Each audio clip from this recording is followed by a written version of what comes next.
اسلام کی بہار شریعت۔ السلام علیکم ناظرین اکرام، جیسا کہ ہم پچھلی ویڈیو بہار شریعت چیپٹر 1 میں کچھ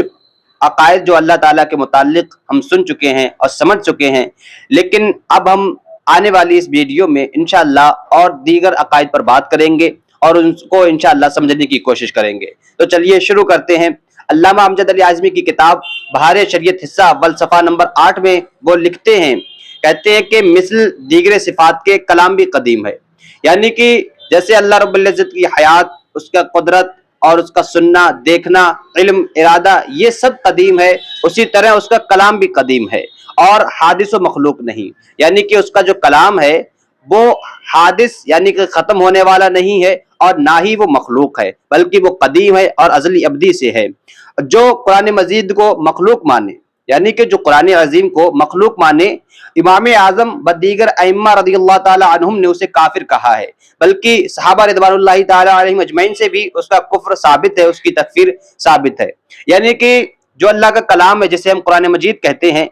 وہ ختم ہونے والا نہیں ہے، وہ قدیم ہے۔ اگر کوئی یہ کہے کہ اللہ کا جو کلام ہے وہ مخلوق ہے یا وہ ابھی ہے، ختم ہو جائے گا، ایسا بالکل نہیں ہے۔ جو ایسا کرے گا وہ اس کی تکفیر ثابت ہے صحابہ اکرام سے بھی اور ائمہ رضوان اللہ تعالی علیہم اجمعین سے بھی۔ اور اسی طرح اس کا کلام آواز سے پاک ہے،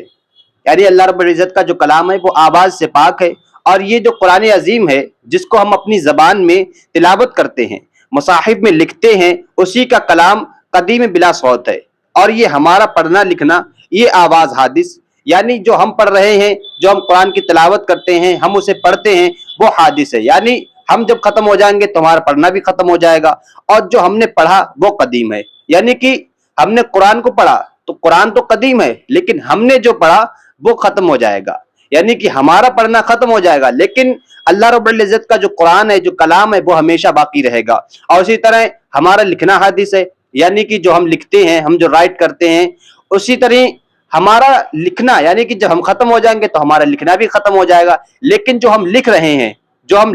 ہیں وہ کبھی ختم نہیں ہوگا، وہ قدیم ہے۔ جو لکھا ہے وہ قدیم ہے، لیکن جو ہم لکھ رہے ہیں وہ حادث ہے۔ جیسے ہی ہمارا سننا بھی حادث ہے، یعنی کہ ہم اگر قرآن پاک کو سنتے ہیں، قرآن پاک کی تلاوت کو سنتے ہیں، آڈیو میں سنتے ہیں یا کسی شخص سے سنتے ہیں، قاری صاحب سے سنتے ہیں یا اپنے ائمہ حضرات سے، امام سے سنتے ہیں، تو یہ ہمارا سننا حادث ہے، یعنی کہ جب ہم ختم ہو جائیں گے، ہمارا وجود ختم ہو جائے گا، تو پھر ہمارا سننا بھی ختم ہو جائے گا، لیکن جو ہم نے سنا، یعنی کہ جو ہم نے قرآن پاک سنا، وہ ختم نہیں ہوگا، وہ حادث نہیں ہے اور نہ ہی وہ مخلوق ہے، بلکہ وہ قدیم ہے۔ اور اسی طرح جو حفاظ اکرام حفظ کرتے ہیں، حافظ بنتے ہیں، قرآن پاک کو اپنے سینے میں بسا لیتے ہیں، تو انہوں نے جس کو بسایا اپنے سینے میں، جسے یاد کیا، تو وہ تو حادث نہیں ہے، لیکن جو حفظ کر رہا ہے وہ ضرور حادث ہے۔ یعنی کہ انسان ختم ہو جائے گا تو اس کا حفظ کیا ہوا ختم ہو جائے گا، لیکن ہم نے جو حفظ کیا، جو حفظ کر رہا ہے وہ حادث ہے، لیکن جسے حفظ کیا وہ قدیم ہے، وہ حادث نہیں ہے۔ یعنی متجلبی قدیم ہے اور تجلبی حادث ہے۔ متجلبی کسے کہتے ہیں؟ اگر اس کے حاشیہ میں آپ کو دیکھیں گے تو آپ کو پہلے نمبر پہ اس کا حاشیہ دکھا جائے گا، جس میں لکھا ہے کہ متجلبی یعنی کلام الہی، یعنی اللہ رب العزت کا جو کلام ہے، یعنی قرآن پاک جو ہے وہ قدیم ہے، اور تجلبی یعنی ہمارا پڑھنا، سننا، حفظ کرنا، لکھنا، یاد کرنا، یہ سب حادث ہے، یعنی یہ سب ختم ہو جائے گا۔ جب انسان ختم ہو جائے گا تو اس کا لکھنا، پڑھنا، سننا، حفظ کرنا، یہ سب ختم ہو جائے گا، لیکن اللہ رب العزت کا کلام، اس کا قرآن مجید کبھی ختم نہیں ہوگا۔ اسی طرح آگے فرماتے ہیں کہ اس کا علم، اللہ رب العزت کا علم ہر شے کو محیط ہے، یعنی اللہ رب العزت کا جو علم ہے وہ کائنات کی ہر چیز کو، ذرے ذرے کو اپنے احاطے میں لیے ہوئے ہے، یعنی کہ چاہے وہ جزیات ہو، کلیات ہو، موجودات ہو، معدومات ہو، ممکنات ہو، محلات ہو، سب کو ازل میں جانتا تھا، یعنی اللہ رب العزت ہر چیز کو پہلے بھی جانتا تھا اور اب بھی جان رہا ہے اور اب بھی جانتا ہے اور ابد تک جانے گا۔ ایسا نہیں ہے کہ پہلے نہیں جانتا تھا پھر بعد میں جاننے لگا، یا ابھی جان رہا ہے پھر بعد میں نہیں جانے گا، اس کے علم کا اس پر احاطہ نہیں رہے گا، ایسا بالکل نہیں ہے، بلکہ وہ ازل سے جانتا تھا اور ابھی بھی جانتا ہے اور وہ جانتا رہے گا اور جانے گا، ابد تک جانے گا۔ اور اشیاء بدلتی ہیں، اشیاء جو بدلتی ہیں، لیکن اللہ رب العزت کا علم نہیں بدلتا۔ جیسے کہ کوئی چیز ایسی ہے جو بعد میں جب پیدا ہوئی تو وہ چھوٹی تھی، لیکن بعد میں بڑی ہوتی چلی گئی، تو اشیاء تو بدلی لیکن اللہ رب العزت کا علم نہیں بدلا۔ جیسے کہ انسان ہے، انسان جب پیدا ہوتا ہے کتنا چھوٹا پیدا ہوتا ہے، لیکن وہ دھیرے دھیرے جیسی اس کی عمر بڑھتی جاتی ہے وہ بڑا ہوتا جاتا ہے، ایک جوان تندرست آدمی بن جاتا ہے پورا۔ لیکن اللہ رب العزت کا اس کے بارے میں جو علم ہے وہ کبھی نہیں بدلتا، یعنی کہ اس نے جب پیدا ہونے سے پہلے ہی، جب بچے پیٹ میں ہوتا ہے ماں کے پیٹ میں، تبھی اس کا رزق، اس کی جو تقدیر ہوتی ہے وہ سب لکھ دیا جاتا ہے۔ یعنی اللہ رب العزت بچہ کے ماں کے پیٹ میں ہونے سے لے کر کے اس کے مرنے تک ہر چیز کے بارے میں اس کے جانتا ہے، اس کے بارے میں علم رکھتا ہے کہ ہاں یہ کیا کیا کام کرے گا، کہاں جائے گا، کیا کھائے گا، کیسے کام کرے گا، حلال کمائے گا، حرام کمائے گا، کیسا کیا کرے گا، سب اللہ رب العزت جانتا ہے۔ تو اس اشیاء تو بدلتی ہیں، چیزیں تو بدلتی رہتی ہیں، لیکن اللہ رب العزت کا ان کے بارے میں علم وہ بالکل نہیں بدلتا۔ اور لکھتے ہیں کہ دلوں کے خطروں اور وسوسوں پر اس کو خبر ہے، یعنی کہ ہم اپنے دماغ میں اگر کوئی چیز سوچتے ہیں تو اللہ رب العزت کو وہ جانتا ہے۔ ہمارے دلوں میں جو وسوسے گزرتے ہیں، ہمارے دماغ میں جو سوچیں گزرتی ہیں، اللہ رب العزت ان سب کی خبر رکھتا ہے، ان سب کو جانتا ہے، اور اس کے علم کی کوئی انتہا نہیں۔ یعنی کہ اللہ رب العزت کا علم اتنا ہے کہ اگر کوئی اس کے انتہا تک پہنچنا چاہے تو یہ ناممکن اور محال چیز ہے۔ یعنی اللہ رب العزت کے علم کا احاطہ نہیں کیا جا سکتا، بلکہ اللہ رب العزت جو ہے وہ ہر کسی کی عقل، ہر کسی کے علم، بلکہ کائنات کے ذرے ذرے کو اپنے علم کے احاطے میں لیے ہوئے ہے، لیکن اس کے علم کا احاطہ کوئی نہیں کر سکتا ہے۔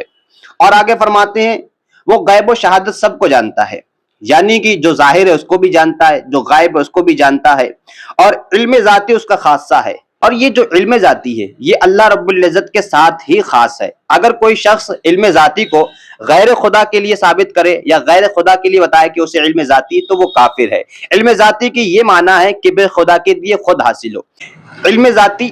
کسے کہتے ہیں؟ علم ذاتی وہ ہے جو خدا کے دیے بغیر حاصل ہو، یعنی کہ خدا نے کسی کو نہ دی، اس نے اپنی عقل سے وہ علم حاصل کر لیا، اسے علم ذاتی کہتے ہیں۔ اور یہ علم ذاتی ہے جو اللہ رب العزت کے ساتھ خاص ہے۔ اگر کوئی دوسرے شخص کے لیے یہ کہے کہ اسے علم ذاتی ہے تو وہ کافر ہو جائے گا، اس نے کفر کیا، اس کا تکفیر ثابت ہو جائے گی۔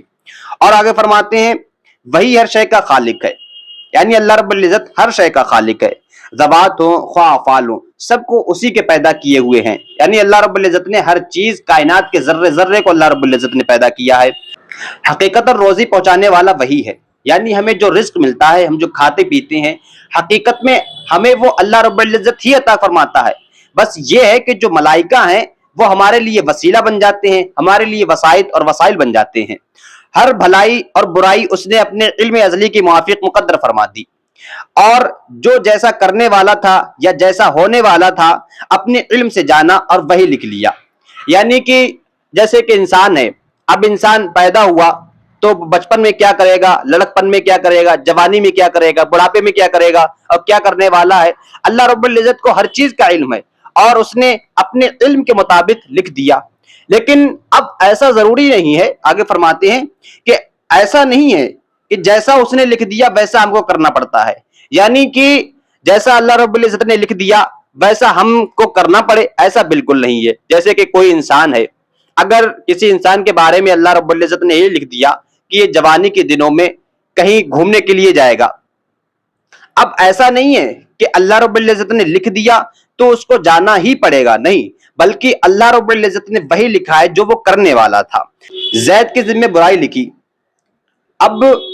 زید برائی کرنے والا تھا تبھی لکھا، اگر زید بھلائی کرنے والا ہوتا تو وہ اس کے لیے بھلائی لکھتا، تو اس کے علم یا اس کے لکھ دینے سے کسی کو مجبور نہیں کر دیا گیا۔ یعنی کہ جیسے زید بھلائی کرنے والا تھا تو اس نے لکھ دیا کہ زید بھلائی کرے گا، اب ایسا نہیں کہ اس نے لکھ دیا تو پھر زید بھلا ہی کرے گا، یا زید برائی کرنے والا تھا تو اس کے بارے میں لکھ دیا کہ زید برائی کرنے والا تھا، تو ایسا نہیں ہے کہ اب لکھ دیا اللہ رب العزت نے اس کے مقدر میں، تو ایسا نہیں ہے کہ وہ مجبور ہو گیا کہ اسے کرنا ہی پڑے گا، اسے برائی کرنی ہی پڑے گی، نہیں، بلکہ اگر وہ بھلائی کرنے والا تھا تو اللہ رب العزت بھلائی لکھتا، اب وہ برائی کرنے والا تو اللہ رب العزت نے برائی کو لکھ دیا۔ تو انسان بالکل مجبور نہیں ہے کہ جو اللہ رب العزت نے لکھ دیا وہی کرنا پڑے انسان کو، ایسا بالکل نہیں ہے۔ تقدیر کے انکار کرنے والوں کو، جو تقدیر کا انکار کرتے ہیں، نبی کریم صلی اللہ علیہ وسلم نے اس امت کا مجوس بتایا، یعنی کہ جو تقدیر کا انکار کرنے والے ہیں، ایک ایسا فرقہ، ایک ایسے مذہب کے لوگ ہیں جو تقدیر کا انکار کرتے ہیں، جو کہتے ہیں کہ نہیں تقدیر ایسی کوئی چیز ہے ہی نہیں، تو اس کو اللہ رب العزت کے رسول نے، محبوب خدا صلی اللہ علیہ وسلم نے اس امت کا مجوس بتایا ہے۔ امید ہے آپ لوگوں کو یہ سمجھ آیا ہوگا، اور اللہ تعالیٰ سے یہ دعا ہے کہ اللہ تعالیٰ ہمیں زیادہ سے زیادہ علم دین سیکھنے سکھانے کی توفیق عطا فرمائے، اور ہمیں اپنے عقیدے درست کرنے کی توفیق عطا فرمائے۔ جیسا کہ میں نے آپ کو بتایا کہ یہ نعمان بن ثابت اکیڈمی ایک اکیڈمی کے طور پر کام کرتی ہے، تو اگر آپ پڑھنا چاہتے ہیں، اپنے بچوں کو پڑھانا چاہتے ہیں، تو ہم سے ضرور رابطہ قائم کریں۔